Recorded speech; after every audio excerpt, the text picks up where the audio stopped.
Welcome back to my channel. আমি সুতপা চলে এসেছি আবারও কিছু নিয়ে। তা তোমরা কেমন আছো? ভালো আছো? আমিও ভালো। তা চলো দেখি কি করা যায়, সবটাই তো তোমার সাথে শেয়ার করব। আর আমার তো যা কিছু করি না কেন তোমার সাথে শেয়ার করতে খুব ভালো লাগে। তাই চলো দেখি কি করা যায়। সঙ্গে থাকো, সাথে থাকো, আর ভালোবেসে পাশে থেকো। Welcome back to my channel. আমি সুতপা চলে এসেছি আবার আজকে কিছু নতুন রেসিপি নিয়ে। তা দেখো দিয়ে নিয়ে নিয়েছি সব পেস্ট, আদা, এটা কাঁচা লঙ্কা পেস্ট, ঠিক আছে।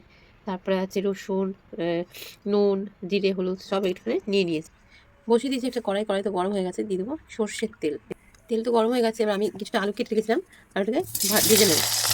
দেখো দিয়ে দেবো 1 চিমটি হলুদ, দিয়ে আলুটাকে ভালো করে ভেজে নেবো। ভেজে তুলে নেবো। হলুদটা দিলাম কেন, তাহলে কালারটা খুব সুন্দর হয়, তাই জন্য, বুঝেছো। দেখো আলু তো ভেজে তুলে নিয়েছি, দেখতে পাচ্ছ। এবার এই তেলের মধ্যে দিয়ে দেবো একটা শুকনো লঙ্কা, দিয়ে দেবো তেজপাতা, দেখো, আর দিয়ে দেবো কিছুটা সাদা জিরে। এবার এগুলো ভালো করে একটু ভেজে নিই। খুব একটা ভাজবো না যদিও বা, তত সবাই জানে যে বেশি যদি ফোড়নটাকে পুড়িয়ে ফেলে সেই গন্ধ টেস্ট পাল্টে যায়, ওই টেস্টটা আমার ভালো লাগে না, তাই না বলো। দেখো হয়ে গেছে। এবার দিয়ে দেবো একটা বড়ো সাইজের পেঁয়াজ। পেঁয়াজটা একটু ভেজে নেবো, খুব একটা ভাজবো না, কিন্তু সামান্য একটু ভেজে নেবো। দেখো বুঝতে পারছো। দেখো পেঁয়াজটা খুব একটা ব্রাউন করবো না, তার মধ্যে দিয়ে দেবো একটা মাঝারি সাইজের টমেটো। এবার এটাকে ভালো করে ভেজে নেবো। দেখো দেখতে পাচ্ছ। এবার যে প্রথমে যে মশলাটা দেখালাম সব রকম দিয়ে এই মশলাটার মধ্যে দিয়ে দেবো। দেখো, আর এর মধ্যে আমি দিয়ে দেবো প্লেটটা ধুয়ে জল দিয়ে দেবো। আর মশলাটাকে ভালো করে মিশিয়ে কষিয়ে নিই যতক্ষণ না মশলাতে তেল ছেড়ে আসবে।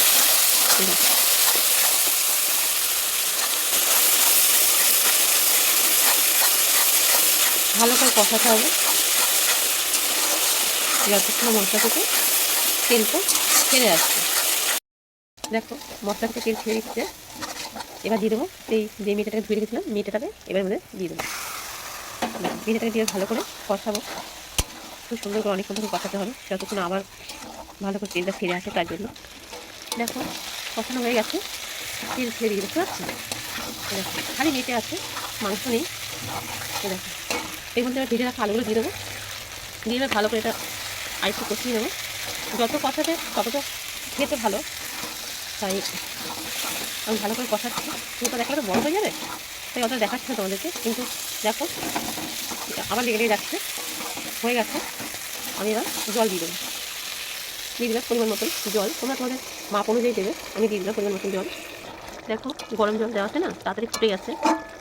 আমার ক্যামেরাতে কালারটা আসছে না, কারণ জানি না, বুঝতে পারছি, কিন্তু কালারটা কিন্তু খুব সুন্দর হয়েছে, বুঝতে পেরেছো। দেখো এবার দিয়ে দেবো গরম মশলা, না হয়তো ভালো লাগবে না, তাই জন্য যেহেতু মাংসতে গরম মশলা দিয়ে ভালোই লাগে না, তাই না। এবার এটাকে ভালো করে মিশিয়ে নেবো, যাতে এই গরম মশলাটা সবার কাছে পৌঁছে যায়, সবাই যেন গরম মশলার ভাগটা পায়। আমার ক্যামেরাটা ডিস্টার্ব হয়েছে গো, বুঝেছো। একটু গামাখা গামাখা করবো, কেন ঝোল ঝোল করবো না, কিন্তু ভালো লাগবে না খেতে, তাই একটু গামাখা গামাখা করবো। দেখো হয়ে গেছে, নাবিয়ে নেবো। নাবিয়ে নিয়ে দেখাচ্ছি, গ্যাস অফ করে দিলাম। দেখো নাবিয়ে নেবো এবার। দেখো নাবিয়ে নিয়েছি, ধোয়া উঠছে। কেমন লাগলো অবশ্যই বলো। আমার চ্যানেলটা এখন সাবস্ক্রাইব করে পাশে থেকো। আর সবাই সুস্থ থেকো, ভালো থেকো। আবার দেখা হবে নতুন কোনো ভিডিওর সঙ্গে। ততক্ষণের জন্য সবাইকে টাটা।